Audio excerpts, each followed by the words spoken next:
Mirëmbrëma dhe mirë se erdhët në emisionin Zoom këtu në TVM2. Fushata zgjedhore sapo ka nisur dhe tashmë atmosfera është e nxehtë. Disa mbajnë fjalime me tone të ashpra duke përdorur metafora dhe akuza që godasin, ndërsa të tjerët kërcënojnë me pensionim politik si paralajmërim për kundërshtarët. Ky fillim i fushatës ngre pyetjet kryesore. A do të dominojnë idetë dhe programe që prekin jetën e qytetarëve, apo do të mbizotrojë retorika e ashpër dhe përplasjet personale që mbajnë skenën në tension. Sonte do të analizojmë këtë fillim të zjarrt dhe do të shohim çfarë pritet deri më 19 tetor. Me mua sonte në studio do të jenë 3 analistë politik, edhe atë me mua këtu është zoti Kenan Aliu. Zoti Aliu, përshëndetje dhe mirë se erdhët në emisionin Zoom. Faleminderit. Kënaqësia është e jona, gjithashtu në çdo moment pritet që të na bashkangjiten edhe analistët politik Xhelal Neziri dhe Lorik Idrizi, të cilët vonohen disa minuta duke pasur parasysh që edhe partitë politike kanë filluar me tubimet dhe sigurisht që edhe trafiku në kryeqytet është i stërngarkuar. Gjithsesi ne do të fillojmë me zotin Aliu dhe pastaj sigurisht që do të presim në debat edhe zotin Neziri dhe Idrizi. Zoti Aliu, do flasim në lidhje me fillimin e fushatës zgjedhore. Kemi parasysh që dje filloi zyrtarisht fushata zgjedhore. Si e vlerësoni ju startin e kësaj fushate, çfarë mesazhesh u dhan nga partitë politike në ditën e parë të fushatës dhe në ditën e dytë? Atëherë, tani deri më sot ne kemi momentet që kaluan në afatin kohor paraelektoral, kur dihet se sipas kalendarit Komisionit Shtetëror Zgjedhor, dje ka filluar zyrtarisht fushata. Andaj ne pam edhe një konvent të një bloku në kampusin politik shqiptar, një konvent promovuese të Aleancës Kombëtare për Integrim, ndërkaq sot sipas sonte në këto momente po. Në këto momente mban edhe bloku tjetër Vlen, konventan promovuese. Deri tani mendoj se përgjithsisht nëse koncentrohemi në kampin politik shqiptar, të partive të kampit politik shqiptar, mendoj se ja kanë nisë fushatën edhe atë intervalin paraelektoral, edhe nga dje me tone dhe me diskurs polarizues në shoqëri, të cilën unë nuk kam pritur se do të ndodhë. Çfarë sjell kjo opinionit publik? Shikoni, shoqërisi sjell polarizim psikologjik dhe polarizim të këtë ambientit politik në këtë garë zgjedhore.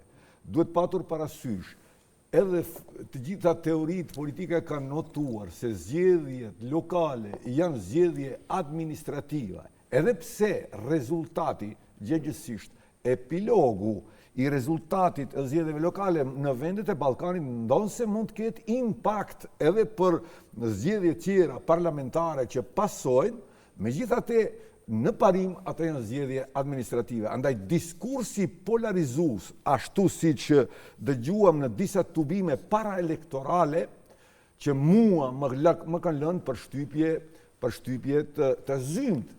E para, për shembull, çka i duhet një kryetari të shtabit zgjedhor në nivel republikan, për shembull të kampit politik Vlenit, të prononcohet me një retorik e cila nuk ka të bëjë asgjë as me zgjedhje lokale, as me retorika veshtaçka, infuzionet, se sa veshtaçka ka marrë Ali Ahmeti kur atë kanë emnu përfaqësues politik të ushtrisë shqiptare kombëtare, është nonsens. Kemi fjalën për Adnan Azizin, shefin e shtabit zgjedhor. Shefi i shtabit zgjedhor. Pra, kjo për mendimin tim në asnjë mënyrë nuk do të jetë diskurs dhe ky polarizim nxit rrëshqitje jo inteligjente edhe nga vetë pala tjetër, kushtimisht thënë atë që pam të zotit Ahmeti në konventën promovuese.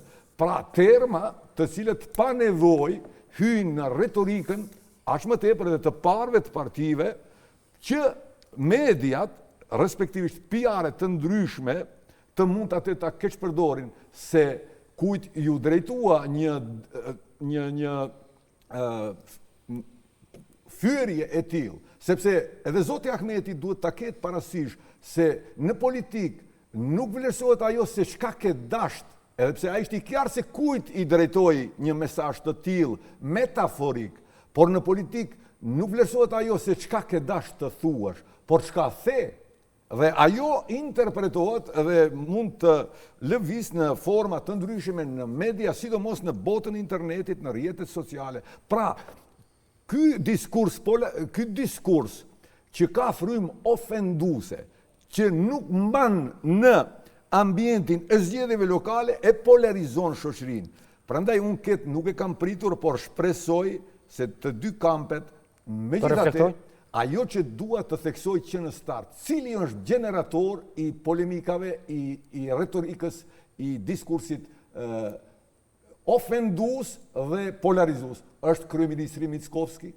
Pra, kryeministri Mickovski, në shumë paraqitjet e tij, edhe në intervalin kohor para elektoral, edhe në ditëve të fundit, ai bën ofendime. Pra, ky njeri, sipas mendimit tim, jo që se dallon, ai e dallon, por si duket ai shkon me një strategji gjon.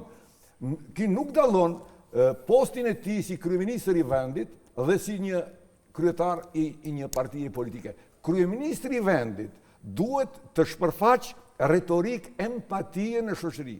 Ai ashtu siç bëri kryetari i kuvendit në paraqitjen e tij se kërkojmë zgjedhje të jenë fair, demokratike. Pra, ajo është retorikë që shpërfaq empati në shoqëri. Jo retorika e kryeministrit Mickovski, i cili, sipas mendimit tim, është generatori i kësaj retorike polarizuese. Unë kam menduar se ky njeri do të sillet më shumë si burr shtetar se sa një politikan, por ky doli e kundërta, ky më shumë shitet si politikan, madje si politikan ordiner. Nuk është punë një kryeministri të tregoj një faktori demografik shumë të rëndësishëm shqiptarëve se cila parti duhet të shkojnë në penzion, cila parti duhet të detronizohet politikisht. Ajo nuk është detyrë një kryeministri. Do të flasim më gjithësisht në lidhje me këtë. Pra, që ta rumbullaksoj, kretë kjo retorik e generatorit Kristian Mickovski shpërfaqi polarizim në shoqëri deri më tani. Unë shpresoj që kjo të zbutet dhe topi të zbret në tokë dhe t'i lënë këta kuadra shumë të ri që janë shumë simpatik të bëjnë argumentet dhe kundër argumentet e tyre dhe të zhvillojnë garën me qytetari. Faleminderit zoti Aliu, atëherë në studio veç më i kemi edhe dy analistë të tjerë, zotin Xhelal Neziri dhe zoti Lori Kidrizi, të nderuar, përshëndetje, mirë se erdhët në Zoom. Ishim duke biseduar në lidhje me fillimin e fushatës zgjedhore. Kemi parasysh që nisi si me tone të ashpra fushata zgjedhore.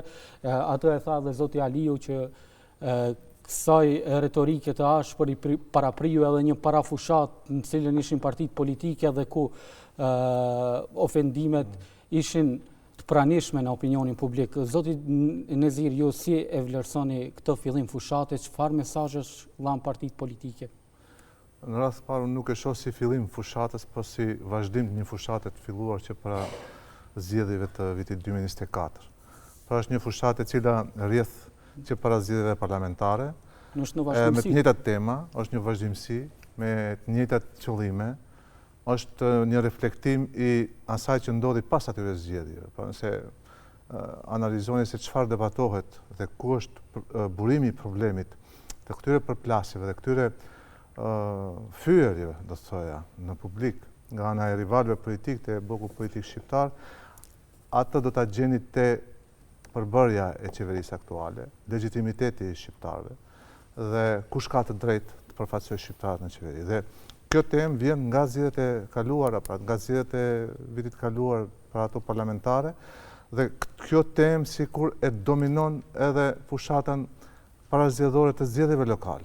Pra kjo fushatë nuk është zgjedhjet lokale, pushteti lokal nuk është për të dhënë përgjigje atyre temave, atyre dilemave. Pushteti lokal ka dilema tjera, ka pyetje tjera, ka kërkesa tjera. Zoti Qenani ka qenë edhe kryetar komune dhe e di shumë mirë se çfarë është pushteti lokal dhe çfarë nevoja shkan qytetarët që të kenë shërbime kualitative nga pushteti lokal. Pra nuk ka të bëj pushteti lokal me tema nacionale. Do nëse retorika po përqendrohet më shumë në tema që kanë të bëjnë me pushtetin qendror. Është strategjie e partive politike që të anashkalojnë, të relativizojnë problemet reale, konkrete të qytetarëve dhe të imponojnë tema që kanë të bëjnë me zgjedhje nacionale. Pra, pritni ku do vinë zgjedhjet parlamentare, qofshin parakoshme, qofshin të rregullta, dhe atëherë hapni temat. Edhe LSTM-ja, merr një për shembull. LSTM-ja në vend që të mbaj fokusin të mos funksionimi i qytetit Shkupit, kaosi i krijuar nga VMRO, DPMN dhe kryetaria aktuale Arsovska, përplasja e tyre që prodhoi këtë kaos, në vend që poentoj këtu dhe ti hap këto tema, LSTM-ja propozon një rezolut për vijat e kuqe me Bullgarinë në zgjedhje lokale. Për kjo s'ka asnjë lidhje. Pse mendon që fokusohen në atë drejtim? A mendon që tentojnë të imponojnë zgjedhjet parakoshme parlamentare me rezultatin e zgjedhjeve lokale, pasi që ajo edhe po përmendet në opinion publikisht?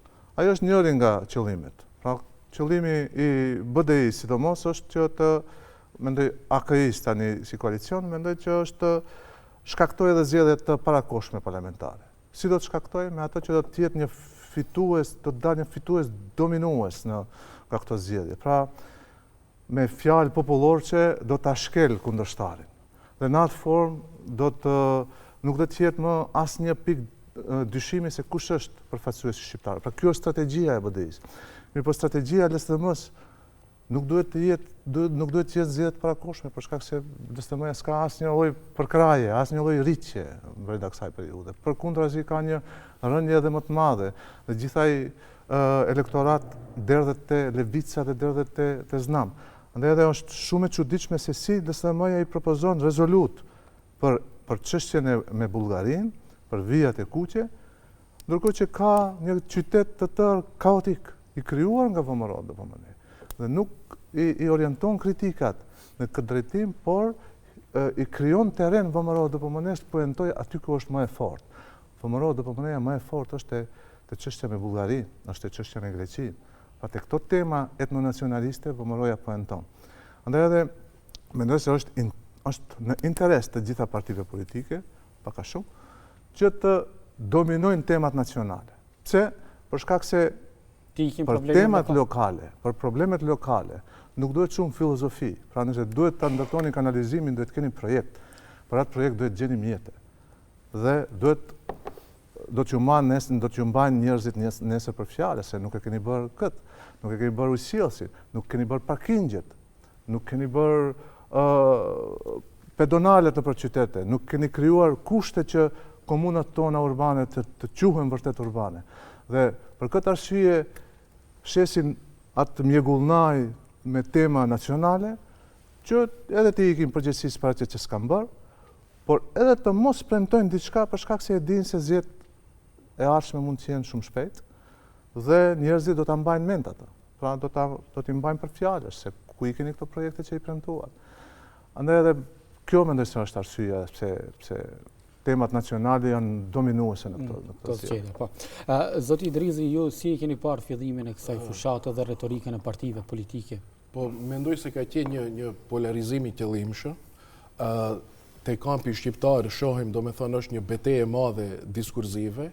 AKI-ja tenton që ta shpërfaq një koncept të tyre në kuptimin që dinjiteti shqiptar është i cënuar, ndërsa në kampin tjetër Vleni tenton të imponoj se BDI-ja për 20 vjetë si parti më e madhe e AKI-t nuk ka bërë asgjë në kuptimin infrastrukturor të shqiptarët dhe këto janë një farë referendumi që mos në kthehet BDI-ja, po sigurisht do me thënë mes këtyre dy koncepteve, mes përballjes së këtyre dy koncepteve do vendos qytetari ditën e zgjedhjeve. Do me thënë qytetari do vendos mes konceptit BDI se shqiptarëve u është dënuar, u është cënuar dinjiteti dhe në anën tjetër Vleni e shes i referendum se shqiptarët duhet ta shmangin rikthimin e BDI-s dhe AKI-s në pushtet. Por ky polarizim dhe kjo kjo shmangje nga problemet reale, infrastrukturore të përditshme, mendoj se është më shumë sepse kryetarëve të komunave, kandidatëve në të gjitha spektret politike, u mungon një rrëfim urban, u mungon një koncept, një dimension urban për të ardhmen. Do me thonë, nëse e shohim në pika tjera, nga zgjedhjet paraprake, ka një grup votuesish që votojnë për interesa shumë ngushta politike, si punësim apo diçka tjetër, pastaj flas gjithnjë për zgjedhjet lokale, pastaj ka një grup të cilat votojnë për interesa më të ngushta publike, do me thonë për një rrugicë lagje, apo për rrugën që i dërgon tek mahalla e vet, apo të ngjashme, por nuk kanë, këto prap janë një sasi e limituar votuesish. Masa e madhe e votuesve sigurisht që lidhet me një rrëfim të qytetit, lidhet me një ide, me një story të qytetit, e cila jo vetëm të mundson ti konsumojsh të mirat, mirëqenjen të atij qytet, po e ke edhe si kartë identiteti nëse shkojsh jashtë. Për shembull, më ka rastisur shumë konferenca kur të pyesin për qytetin nga Vish, e ke të vështirë ta tipizojsh, përveç me klubin e futbollit Shkëndijët, i cili tani më është në garat evropiane. Jo në dimensionin a është ndërtuar, a është shtruar asfalt. Qytetit i mungon një storje, ku secili qytetar do i bashkangjitet dhe do identifikohet me atë storjen urbane. Në mungesë të këtyre rrëfimeve urbane, pastaj ka polarizime të ndryshme me diskurs shumë polarizues deri tek temat etnike. Mund ta merrni shembull komunën e Prishtinës. Nuk po flas se ka shumë zhvillim madh infrastrukturor, por megjithatë të gjithë 4 kandidatët momental kanë një rrëfim, paraqesin një identitet, ka një storje autentike të cilët qytetarët do të pranojnë jo vetëm për nevojat imediate, fizike, infrastrukturore, qerdhe, po ka edhe një storje. Mendoni se kjo mungon në vendin tonë? Mendoj se mungon në gjitha komunë kandidatët të dy grupacion, edhe të Vleni, nuk ka një rrëfim, nuk ka një storje e cila do imponohet të qytetar, po është më shumë betej, ose shumë e reduktuar në teknikalitete në infrastrukturë, ose betej egosh. Do me thonë, në munges të këti dimensioni urban që është përfaq shpirtin e qyteteve tona në gjithë Maqedoninë e Veriut, ullet topi të këto temat e përhershme të 20 vite. Zoti Aliu paraprakisht përmendi që edhe kryeministri Mickoski pati ndikimin e tij në gjithë këtë polarizim të diskursit publik. Nisur nga kjo, mendoni që fushata zgjedhore do të jetë përqendruar edhe në akuza ndëretnike? Kohën e fundit më shumë, do me thonë, dimensioni i beteja politike po ndahet në dy grupe. VMRO është sipas mendimit tim, në një zonë tjetër, ku është më në zonë komforti, sepse e kemi një LSDM të dobët. Beteja diskurzive më shumë është brenda kampit shqiptar, politik, etnik, të cilët tash po krijojnë kundërvënie se cili më shumë është tradhtar. Cili është shqiptari më i madh? Po, do me thonë, duke i hiezuar ato rrëfimet, ato nevojat tjera, që si zakonisht, do me thonë, si e përmendi zoti Neziri, zgjedhjet lokale duhet në mënyrë eksplicite të debatohet për nevojat e personave, edhe se si e ndjejnë ato qytetin, si e shohin qytetin, si kanë jetuar dhe si dëshirojnë të vazhdojnë, jo ti zhvendoset kjo në polarizime të ndryshme diskursive. Po, zoti Aliu, përmendet kryeministri Mickoski, tani kemi parasysh këto 2 ditë janë aktuale fërkimet në mes zotit Mickoski me kreun e BDI-s Ali Ahmeti. Kush fiton dhe kush humb nga ky diskurs publik, sipas jush? Shikoni, tani, pozicioni i një kryeministri më një shoqëri është shumë i rëndësishëm dhe ai ka një primat tjetër, karshi cili do personalitet tjetër politik, qoftë në pozit, qoftë në opozit. Unë të thash edhe në fillim, Kryeministri Kristian Mickovski, si duket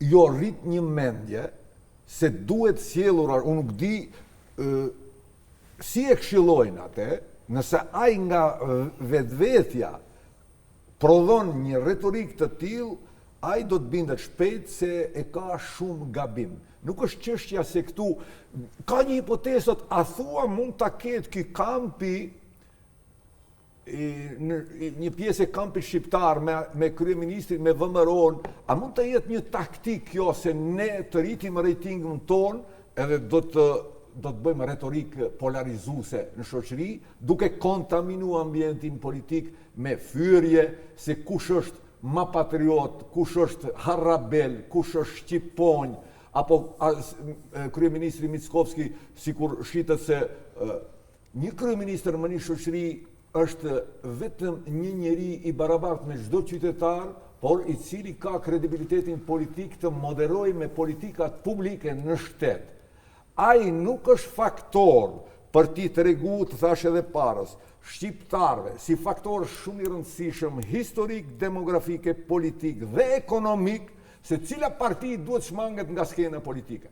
Ai, ose ka një kuptim se dua t'u arriti juve ratingun, ose ai flet me një mendje madhësi që sikur nëse flet me mendje madhësi nga vetja apo nga këshillat paradoksale që mund t'ja bëjnë atij, atëherë ai shoqërinë e çon në një lloç. Krejt shtetin e çon në lloç. Nëse nuk ka ndonjë marrëveshje për të rrit ratinget e tilla. Por unë nuk e besoj këtë punë. Pra, kryeministri Mickovski duhet ta zbres topin në tokë.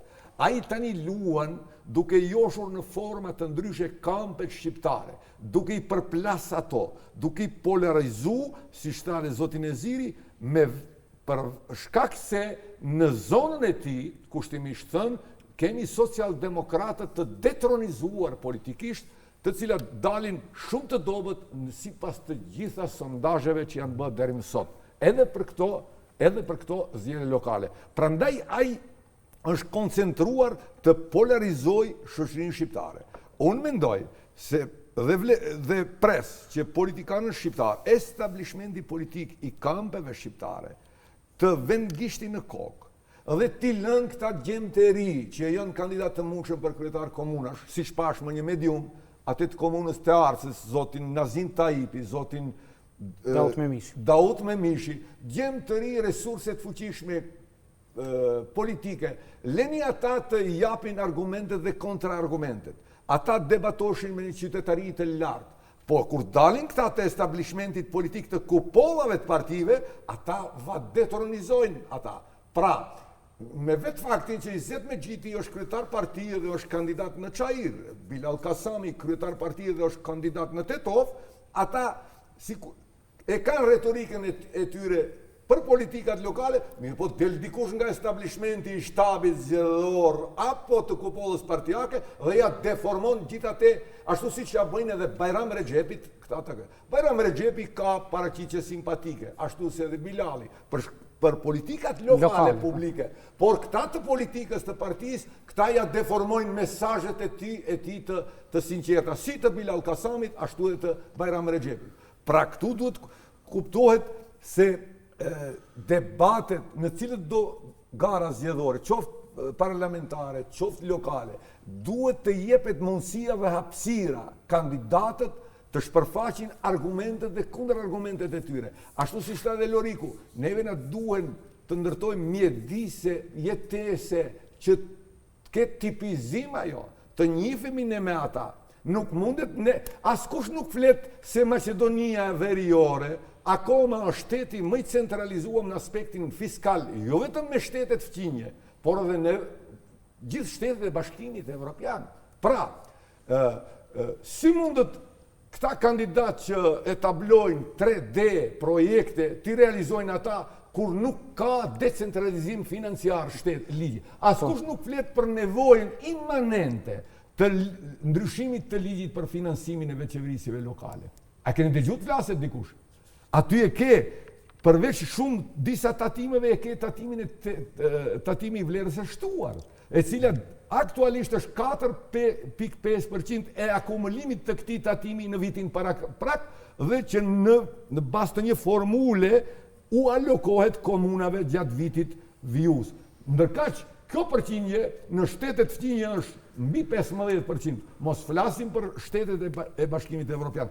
Cili nuk don të decentralizohet në aspektin fiskal këtij shteti?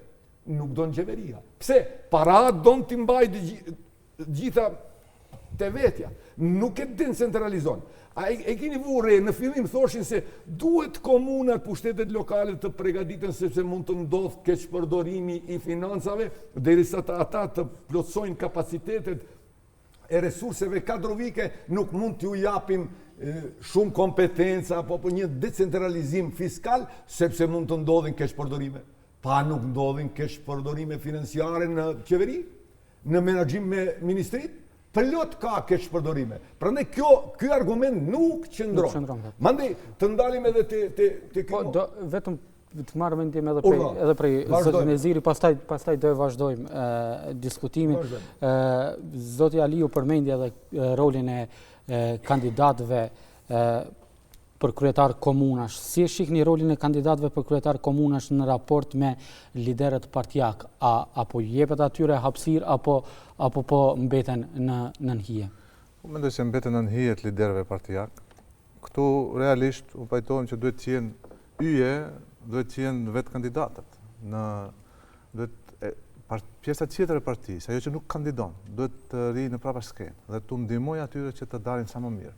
Pra ata duhet të jenë aktorët kryesorë të kësaj fushate. Ata duhet duken më shumë. Ata duhet të jenë kryesorë që mbajnë fjalime nëpër tubime. Por kjo nuk ndodh. Ne shohim që kryetarët e partive dominojnë fushatën, po ashtu edhe persona tjerë që nuk kandidojnë. Janë folës kryesorë në këto tubimet që organizohen me qytetarë. Dhe kjo na bën me dije se komunat nuk fitohen nga ana e kandidatit, po fitohen nga ana e partive. Dhe pasi partia e fiton një komunë, kandidati që e ka fituar, në rastin konkret kryetari i asaj komune, bëhet krejtësisht i parancishëm dhe pa fuqi të vendimmarrjes. Me përjashtime, pra ka përjashtime që ka kryetar të fuqishëm që dhe pse janë pjesë në një partie, megjithatë janë e shtyn agjendën e tyre. Kanë krijuar një lloj pavarësie që të mos jenë në ndikim 100% të partisë. Për shkak se komuna nuk është e partisë, komuna e qytetarëve dhe ai kryetar duhet të jap llogari ndaj qytetarëve, jo ndaj partisë. Për punën e komunës, për punën e degës është çështje tjetër. Le të jap raporte dhe përgjegjësi në kryesitë qendrore sa të dojë. Por realiteti është ky që edhe ti e përmende, kryetarët e komunave fatkeqësisht nuk veprojnë si autonom, nuk veprojnë si të pavarur dhe nuk janë në gjendje që të realizojnë projektet që kanë premtuar. Edhe për shkak të mungesës së kësaj pavarësie, ku partitë pasi të zgjidhen u çojnë lista se cilat emra duhet punësohen e cilat emra duhet të ndërpritet kontrata, dhe ajo e konsumon pjesën më të madhe të buxhetit, por edhe për shkak të mungesës, siç tha edhe Qenani, mungesës së financave. 4.5 ose 3.1 nga tatimi personal. Taksat nuk arrin t'i mbledhin. Po pikërisht këtu desha të bëj një pyetje për shkak se i dëgjojmë çdo ditë premtimet e kandidatëve, pothuajse kanë zgjidhje për çdo gjë dhe shpesh herë edhe zgjidhjet e tyre janë me disa miliona euro. Nisur nga kjo, sa realiste janë premtimet për shkak se ne e dimë edhe borxhet të cilat i kanë komunat të caktuara, por disa komuna kanë edhe buxhet jo aq të mjaftueshëm. Borxhet që kanë komunat, pjesa më e madhe nëse jo krejt komunat që udhëhiqen nga shqiptarët janë borxhe. Janë borxhe të tilla të cilat i pamundsojnë që të marrin kredi, për shkak se komuna ka drejt marrë kredi në fondacionet të huaja, në banka ndërkombëtare. Ka drejt të lëshoj bonde komuna, si shon qeveria, Ministria Financave, edhe komuna ka të drejtë. Mirë, po duhet paraprakisht të plotësoj këto kushte. Inkasimi i taksave të jetë në nivel duhur, por edhe borxhet të jenë në nivel duhur. Pra të mos jetë e zhytur në borxhe. Ne fatkeqësisht kemi komuna të gjytura në borxhe, për shkak se nëse një komunë që i nevojiten vetëm 100 të punësuar, ka 600 të punësuar, mund të paramendojnë se 500 të punësuar, që do marrin rrogë bruto nga 1.000 euro i bie 500.000 euro në muaj. E sa para harxojmë për një vit? Sa para harxojmë vetëm për ato punësime të panevojshme për 4 vite? Dhe këtu është buxheti i komunës. Këtu shkon buxheti i komunës. Pastaj kur e vërejnë se nuk ka mjete për të realizuar projektet që duhet realizuar, çfarë bëjnë? Fillojnë të japin leje ndërtimi, se prej aty ka tyra, leje ndërtimi të pallateve, sepse nga aty gjenerojnë të ardhura komunat që pastaj mund të realizojnë në një projekt konkret. Mirë po, nga ana tjetër nuk e vërejnë se me këtë presion që u bëjnë këto pagesa, këto nevoja për mjete, i shëndrojnë komunat, sidomos urbane, i shëndrojnë në xhungla. Ne nuk kemi në geto, ne nuk kemi, shumë rrallë kemi komuna që udhiten nga shqiptarët, komuna urbane që kanë parqe të rregulluara, parkingje nuk kanë, pra nuk kanë kushte minimale, bazike që të quhen urbane.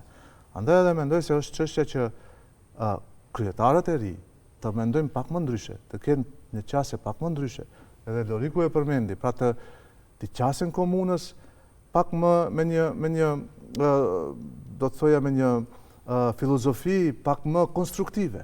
Jo të qasin si një minier që e kanë fituar dhe tani duhet ta ekspropriojnë, duhet të nxjerrin të gjitha ato gurët e çmuar që mund të jenë aty.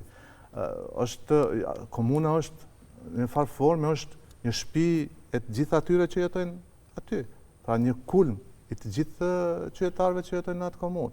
Nëse komuna nuk funksionon, nuk ka asnjë anëvistri ujitpishëm, nuk ka asnjë anëvistri ndryshim publik, nuk ka asnjë anëvistri kushte për të lëvizur në për atë komunë për shkak mungesës parkingjeve, kaosit në urbanistik, transporti urban e kështu me radhë. Pra për atë duhet edhe qytetarët ta shohin komunën si një shtëpi të tyre të përbashkët, por ashtu edhe ai krye shtëpiaku, do të thoja, duhet atë rol ta luajë. Pra ai duhet të jetë një krye familjari gjithë asaj familjes madhe në atë komunë. Ndoshta është e nevojshme edhe një gjë që nuk diskutohet në ambientin tonë, edhe kyçja e drejt për drejt e qytetarëve në proceset vendimarrëse të komunës. Ka shumë shembuj në metropolet evropiane, në qytetet të zhvilluara, por edhe në qytete më të vogla, të cilat janë të zhvilluara, ku i kyçin drejt për drejt qytetarët. Për shembull, ka këshilla mahallash, të cilat marrin vendime për lagjen e tyre se çka është në dobi të tyre. Kjo gjë nuk ndodh këtu dhe nuk kam parë që ndonjë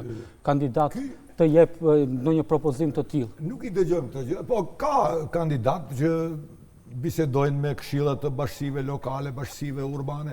Shiko, ai vjen i re ju se kush përmendën këtu këshilli i komunës?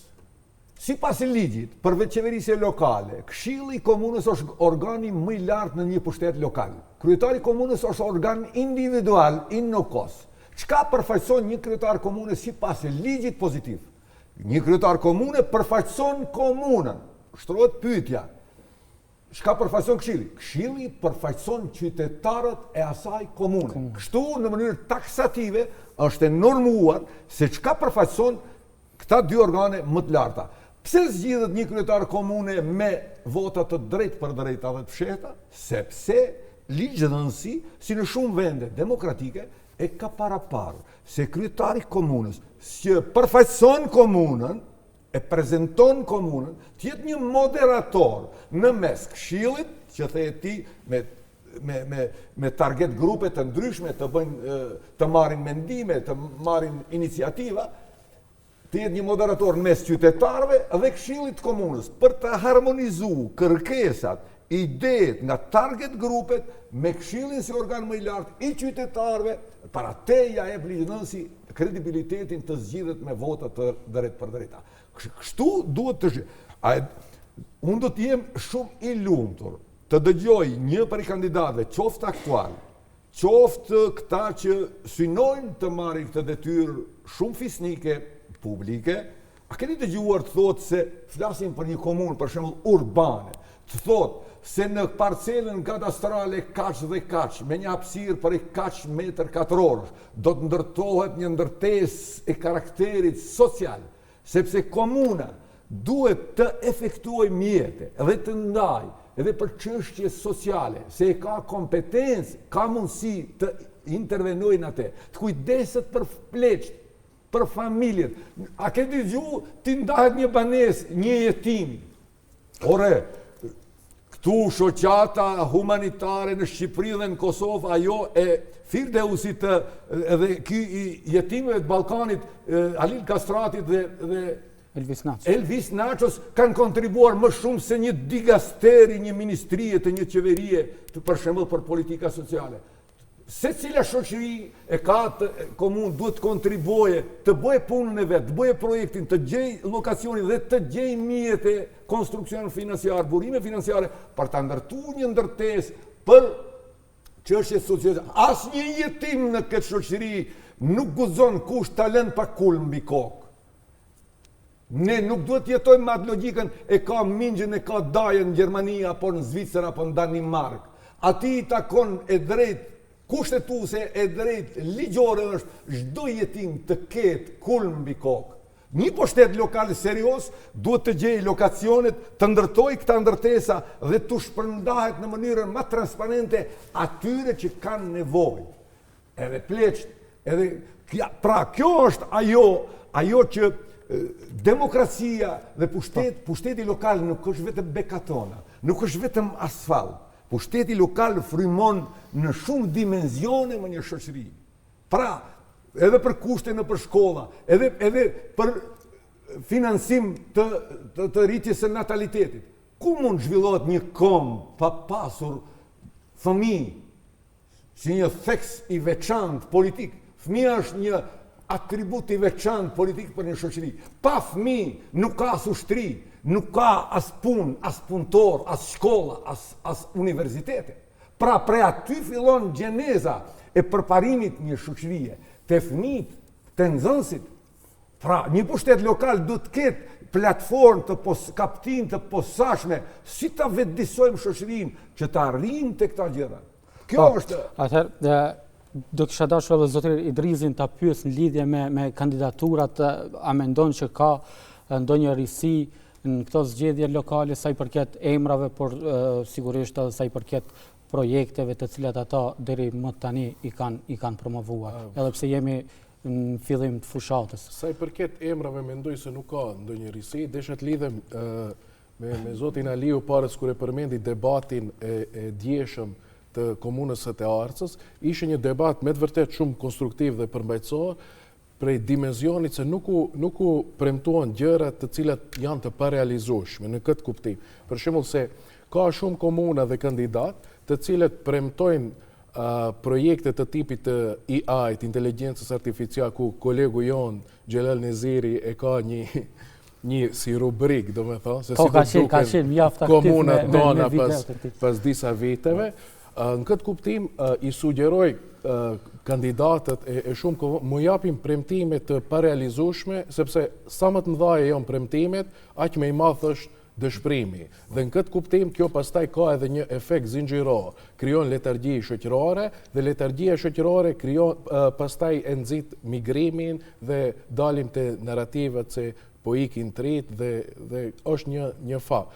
Por në këtë kuptim desha ta lidhje dhe pjesën, nuk duhet të platforma dhe oferta nuk duhet të reduktohet vetëm në infrastrukturë, por duhet të krijimit shpirtit. Se për shembull, pastaj do përfundojmë si shumë qyteza në kohën e komunizmit që janë ndërtuar krahas fabrikave apo uzinave, apo në shumë qytete amerikane të cilat i quajnë ndryshe paper town, qytete prej letët, të cilat janë do me thonë, nuk mjafton vetëm infrastruktura, duhet një nxitje e madhe shoqërore. Për shembull, ne si Instituti Birc kemi realizuar një projekt bashkë me IHONS-in dhe FRP-n, ku kemi avokuar shumë të Ministria e Arsimit të zonja Janevska të krijojmë një platformë digjitale ku të gjithë bursistët dhe studentët të shkëlqyer të jenë atë platformë të ruajmë si potencial njerëzor. Pse mos e bëjnë edhe komunat, secila komunë rurale, ku ato kuadra, ku ato resurse njerëzore janë më të padukshëm, të kryoj një platformë me bursist dhe atë kapital njerëzor të vë në funksion zhvillimit edhe të nxitjes së sportit, kulturës dhe krijimit që e përmendur të tipizimit. Qyteteve tona u mungon një tipizim që të vetë identifikohen dhe të identifikohen. Do me thënë, koncepti im është që nuk duhet të reduktohet çdo gjë në infrastrukturë, por të punohet edhe në nxitjen e kapitalit njerëzor. Mirë. Do të kisha dashur të flasim edhe në lidhje me atë që jemi koshient që forcat politike shqiptare, forcat e tyre i kanë koncentruar në betejën për komunën e Çajirit kryesisht, por edhe për komunën e Tetovës. A mendoni që këto dy komuna do të jenë determinuese në kampin politik shqiptar, ku do të zhvillohet betejë më e ashpër? Shikoni, tani zgjedhjet lokale, një koalicion, tani kemi koalicione, për shembull, mund të fitoj shumë vota, por nuk mund të arrijë ta fitoj komunën. Sepse zgjedhja e kryetarëve të komuna bëhet sipas sistemit të shumicës, mazhorativ, ajo e këshillit komunave sipas sistemit proporcional. Pra, mund kampi të fitoj shumë vota, por për 200-300 vota se ne fiton komunën. Do me thonë, këtu është betejë. Nuk prishet bota se cili kamp do të fitoj Tetovën dhe Çajirin. Janë qytetarët e atyne komunave, të Çajirit dhe Tetovës, të cilët janë vendimmarrësit dhe sovrani, të cilët do të vendosin se kujt do t'ja japin besimin për qeverisjen këtyre 4 viteve në pushtet lokal.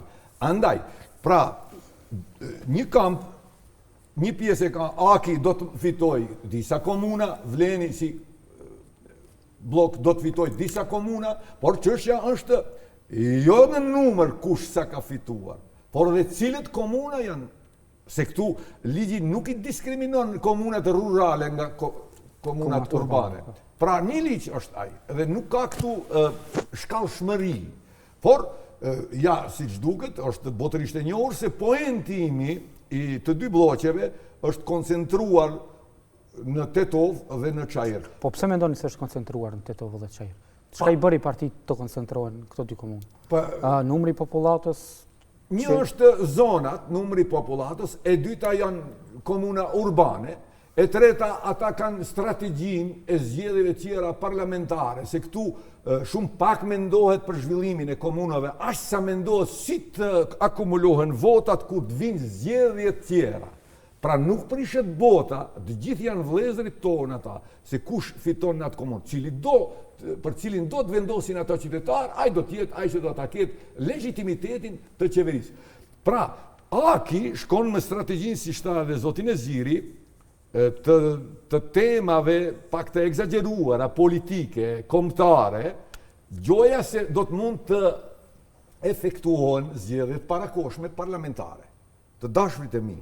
Sipas kushtetutës së Maqedonisë, janë 2 mënyra se si mund të shkohet në zgjedhjet parakoshme parlamentare. E para është kriza e thellë kushtetuese apo politike, apo revolucion në shoqëri.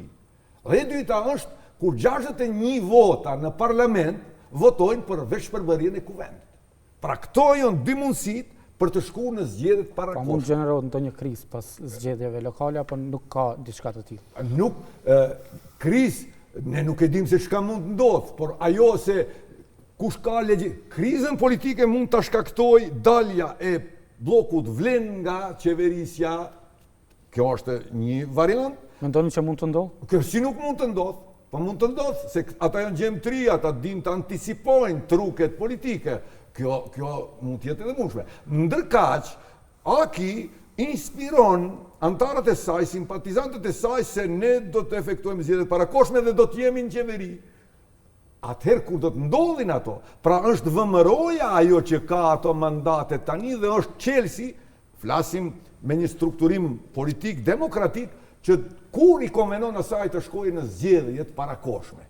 Pra ajo është që i konvenon dhe shkaktimi një krize, kuptohet kur ndodhen kriza, a cili mund të bëj krizën politike? Dalja e Vlenit nga qeverisja, sepse, jo që, por dalja e Vlenit nga qeverisja, nëse mundson këta që janë në opozit, në truke të ndryshme të bëjnë hyjim për të marrë pjesë në qeveri, prishet punë. Por unë kam premtimin e zotit Ali Ahmeti se ata nuk janë të interesuar të bashkëqeverisin me një establishment partijak i cili nuk ka gatishmëri të plotësoj kushtin kondicionin ku anon, ajo është ndryshimi i kushtetutës për të vendi për t'i hapë negociatat. Pra, partitë politike shqiptare mund të shkaktojnë një krizë politike, jo krizë dramatike. Për shembull, me një memorandum se ne nuk jemi të gatshëm të bashkëqeverisim me ju, o zotni Kristian Mickovski dhe ju të vëmaros,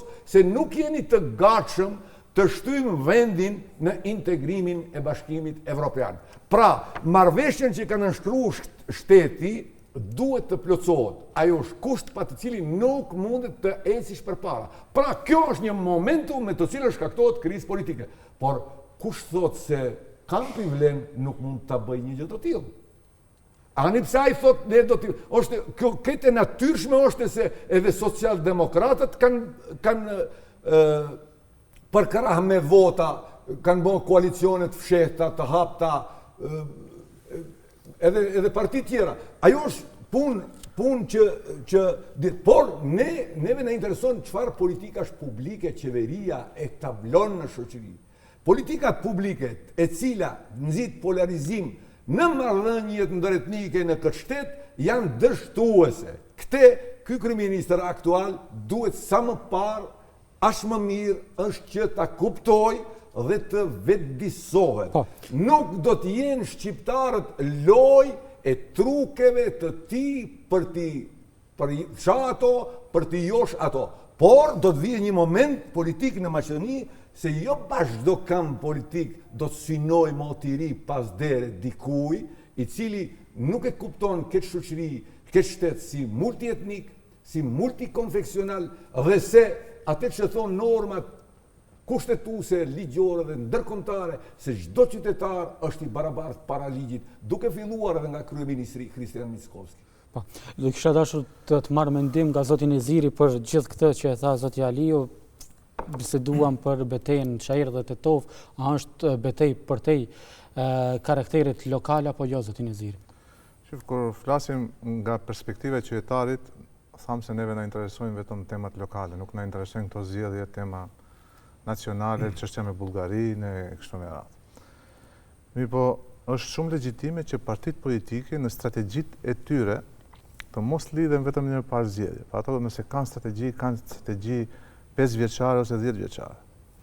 Dhe në ato strategji, me siguri se kanë plane konkrete edhe për zgjedhjet lokale, që lidhen jo domosdoshmërisht vetëm me problemet lokale. Në këtë rast, mendoj se Çajiri në këto zgjedhje do jetë pika e kthesës për partitë politike dhe për interesat e tyre, pra partijake, që është legjitime.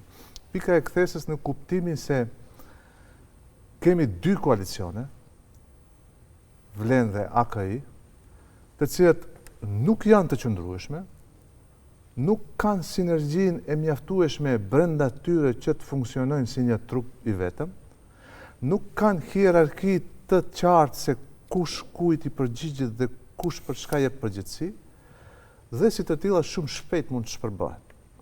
Dhe unë mendoj se pas zgjedhjeve lokale do të ketë rrezik të madh që të shpërbëhen të dyja këto koalicione. Dhe kur të shpërbëhen këto koalicione, do të hapen shumë mundësi, opsione për rigrupime në kampin politik shqiptar. Rigrupime që gjithmonë do të kenë parasysh se cili grup do të arrijë deri te shumica e kualifikuar e balenterit, që më pastaj të futet në qeveri me VMRO DPMN me një pozicion shumë fuqishëm. Shkak se tani është e qartë se Vleni nuk e ka shumicën e balenterit në parlament.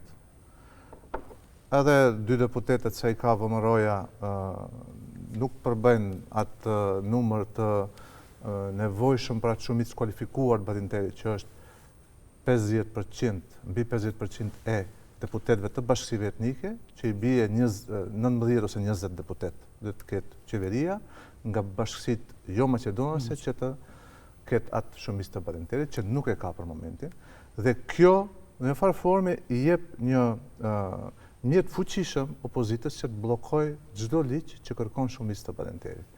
Andaj edhe këto rigrupime, nëse do të ndodhin pikërisht për këtë arsye. Dhe pse tash do të kthehemi te Çairi, pse Çairi është pika e kthesës? Ju keni vlenin që nuk ka një lider, që është problem për një parti politike, për shkak se çdo organizim duhet të ketë një lider i cili do t'i udhëheq, do t'i motivoj, inspiroj të gjithë të tjerët të ecin përpara. Dhe nuk e ka 4 lider. Dhe funksionimi me 4 lider është shumë problematik, shumë i ngadalshëm dhe shumë jo efektiv. Andaj edhe fitoria e zotit Izet Mexhiti, eventuale, këtu do t'i hapë rrugën atij që të projektohet si lider i Vlenit. Ndërkohë që humbja eventuale e atij do të thotë përfundim i karrierës politike. E njëjta gjë vlen edhe për zotin Osmani. BDI-ja, si lokomotivë e koalicionit Aki, ballafaqohet me një situatë kur zoti Ahmeti duhet të shkojë në penzion politik, ndërkohë që hapet dilema se kush duhet ta udhëheq Bashkimin Demokratik për Integrim. Bujar Osmani shihet si pasardhës i zotit Ahmeti në kreun e kësaj partie, pra si lider i BDI-s, dhe humbja eventuale e tij në Çajër do të shkaktoj tronditje brenda BDI-s. Do të shkaktoj tronditje për shkak se do të ketë një krizë të liderit, pra do të kemi një lider që shkon dhe nuk do të kemi një lider që do ta zëvendësoj atë. Dhe në këtë situatë kur kemi nuk ka përmendur që dëshiron të pensionohet politikisht. Një afërsi, po shif ka, edhe unë nuk kam dëgjuar se ka planet e atilla, megjithatë çdo veprim politik, si çdo veprimtari tjetër, ka një fillim, por ka edhe një mbarim. Andaj mendoj se në atë rast, pra në skenarin e humbjes së zotit Osmani Çajër, dhe mund të ketë një do të thoja një rrezik që pjesa më e madhe e antarësisë së BDI-s të kalojë, të transferohet në lidhjen demokratike të zotit Mexhiti. Pra këto janë skenarët që partitë politike i parashohin dhe që lidhen me Çajirin. Pra këto janë ato strategjitë e tyre që ndeshen pikërisht në një komunë që nuk është komunë, realisht është nën komunë e qytetit Shkupit. Pra edhe pse një komunë shumë e vogël, mirëpo në këto zgjedhje ka një rëndësi shumë të madhe politike për partitë shqiptare.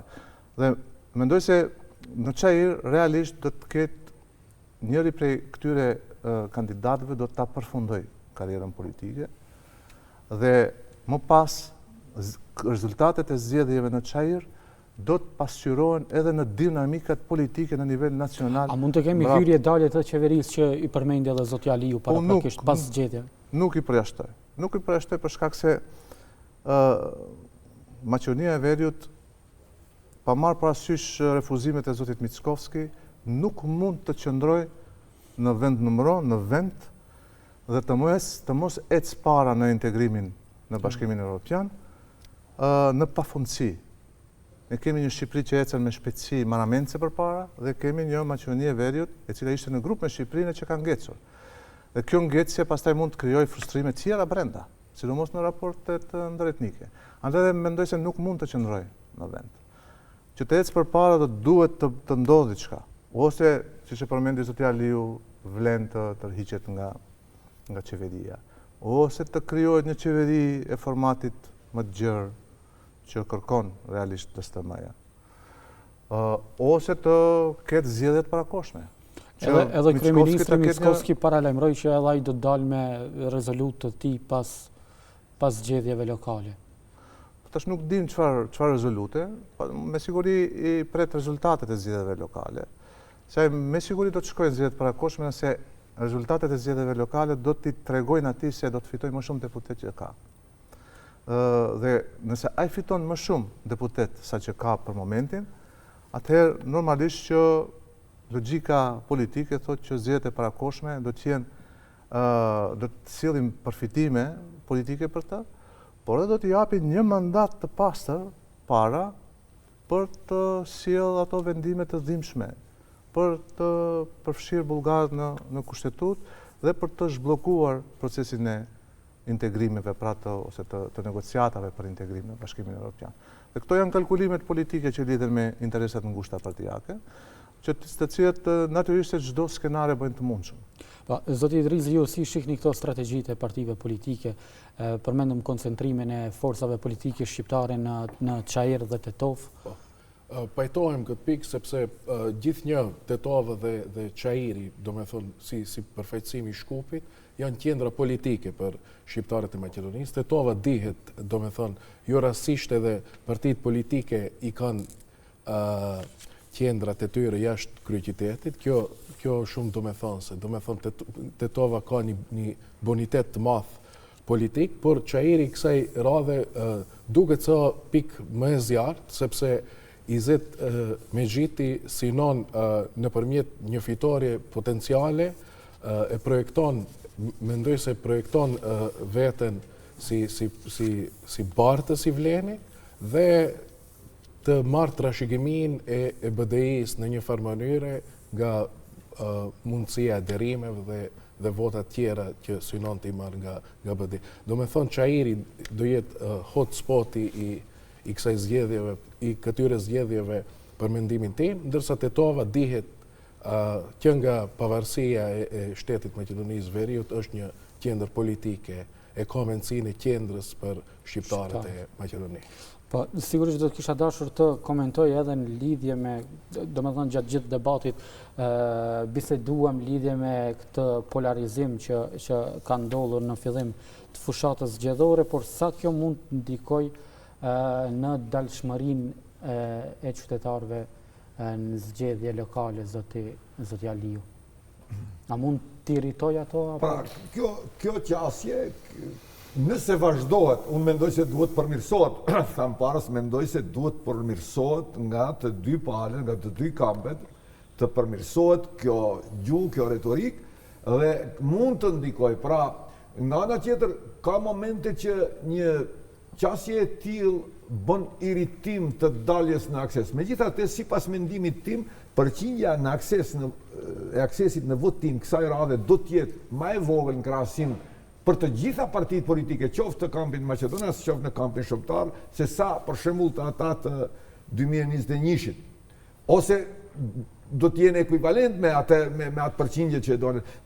Zakonisht në zgjedhjet lokale paraqiten shumë interesa të dimensioneve më lokale dhe përqindja është më e madhe se sa në zgjedhjet parlamentare, por kret ajo varet edhe te sensibilizimi i elektoratit për të dalë në votim.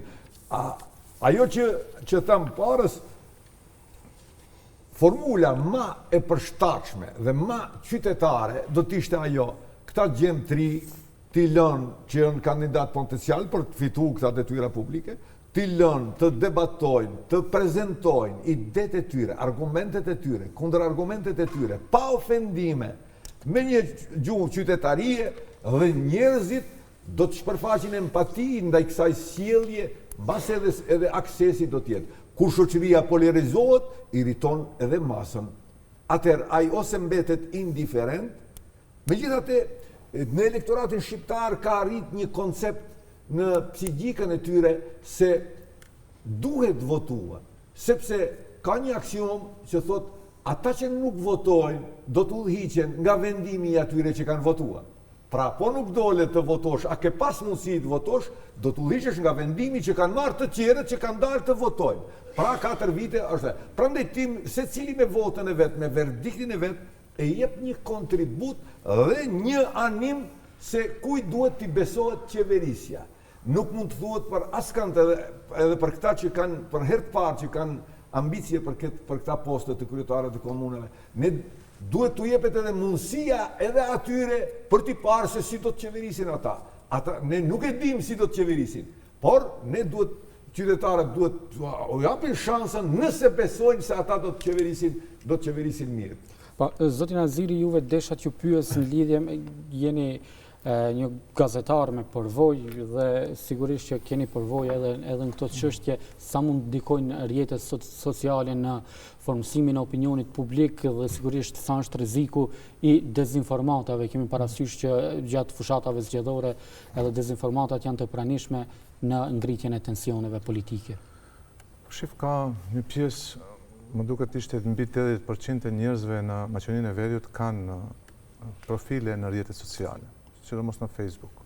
Më diku 87% më duket se kanë, që është një, si të them, një numër, një përqindje shumë e madhe.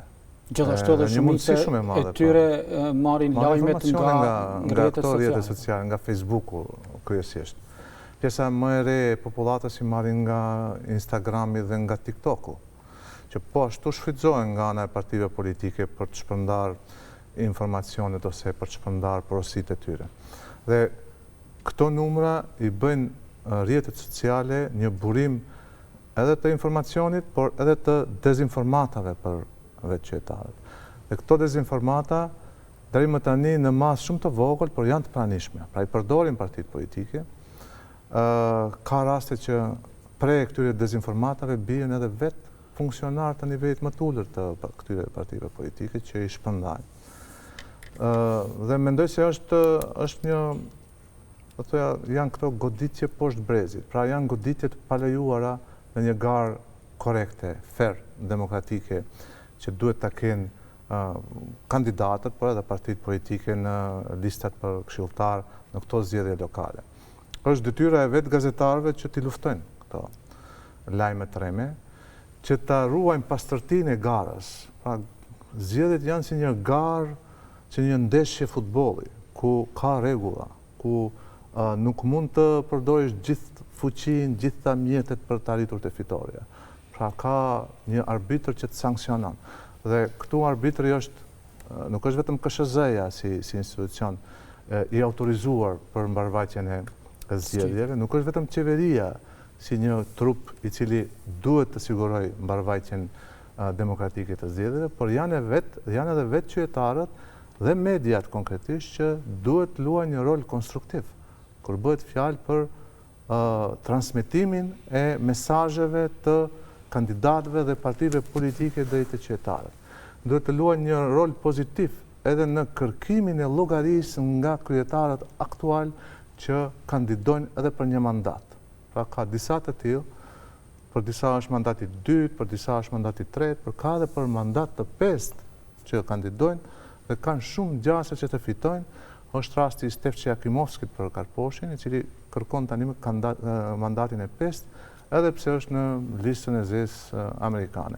Pra, roli i medias dhe i gazetarëve në këtë drejtim është shumë i madh. Zoti Aliu përmendi paraprakisht debatet televizive të cilat sigurisht që kanë filluar edhe në servisin publik këtu tek ne, por sigurisht edhe në mediat komerciale. Sa vendimtare do të jenë debatet televizive për të perceptuar, për të formsuar një opinion publik? Unë mendoj se debatet po bëhen gjithnjë më vendimtare se çfarë opinioni do të krijojnë votuesit, çfarë opinioni do të krijohet te votuesit. Për shkak se ka kaluar ajo kohë kur shteti ishte punëdhënësi më i madh, ku punësimet partijake me kontrata nëpër kafene para zgjedhjeve përcaktonin se kush do të fitojë zgjedhjet. Tani kemi një terren më demokratik, sidomos te shqiptarët, ku pjesa më e madhe e votuesve nuk varen drejt për drejt nga partitë politike, nuk varen drejt për drejt nga shteti, nga puna e shtetit, dhe janë krejtësisht të lirë të marrin vendim se për kë të votojnë. Shqetësimi im është se mund të ndodhë për shkak të këtyre incidenteve ose kësaj gjuhe që përdoret, gjuhe pa nevojshme e ofendimeve, të ketë një zhgënjim të votuesi dhe të thotë që asnjëri prej këtyre nuk e meriton votën time dhe të abstenojë në ditën e votimeve.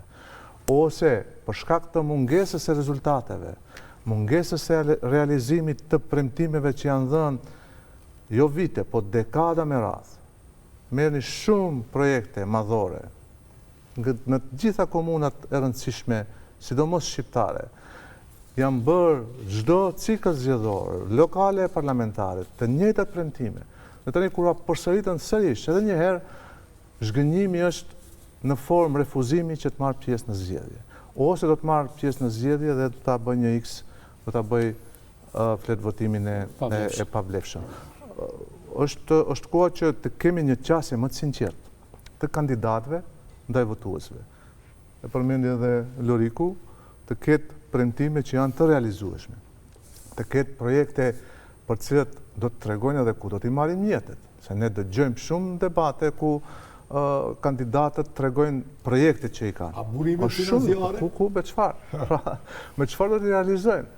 Do t'i marrim nga fondet ndërkombëtare, ku e ke ekipin brenda komunës që do të shkruajnë projekte për të marrë ato fonde ndërkombëtare. Nëse i shifni komunat tona, nuk janë bërë ato ekipe për një punë caktuar, por janë bërë ato ekipe për shkak se dikush ka marrë pjesë në aktivitetet partijake paraprakisht.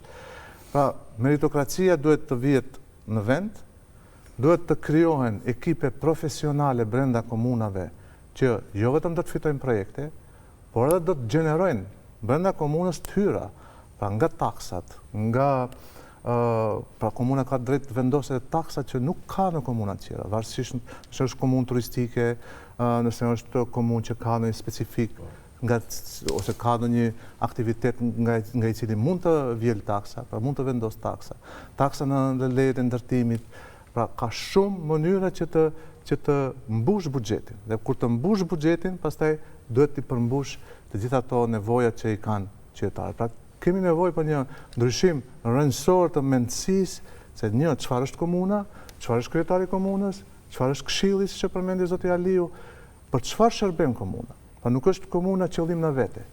Komuna është mjet për realizimin e projekteve edhe një lloj ideali për të shërbyer. Pa nuk jemi në kohën e mbretërisë, e monarkive, e sultanateve, kur pashaj ose ai kryetari i një komune ka qenë edhe një lloj mbreti. Pa nemi në demokraci ku kryetari i komunës, jo vetëm kryetari i komunës, kryeministri, deputeti, kanë zgjedhur atë profesion për shkak se dëshirojnë të shërbejnë qytetarit, jo ta sundojnë qytetarit. Pa kjo mendësi duhet të ndryshohet. Zoti Idrizi, edhe juve për në fund do kisha dashur t'ju pyes se çfarë roli po luan rinia në këtë fushat. A janë të përfshirë realisht në listat e kandidatëve dhe në proces, apo mbeten vetëm spektator dhe shfrytëzohen për fushat? Instituti Birc pikrisht ka realizuar dy studime në këtë çështje. Fatmirësisht këtë vit, sidomos në rajonin e Pollogut, ka një rritje të pjesëmarrësve të ri në kandidatura, ndërsa vitet tjera, nëse i analizojmë në mënyrë statistikore, të rinj ka qenë më shumë, do me thonë, vetëm sa për kuota. Por nuk, do me thonë, në aspektin juridik, kanë qenë pjesë e listave dhe të zgjedhur, por nuk kanë qenë do me thënë në vendimarrje. Nuk kanë pasur zërin adekuat. Më shumë kanë qenë si dekor juridik, le të themi. Atëherë, në qoftë se s'keni diçka tjetër për të shtuar, do kisha falenderuar që ishin...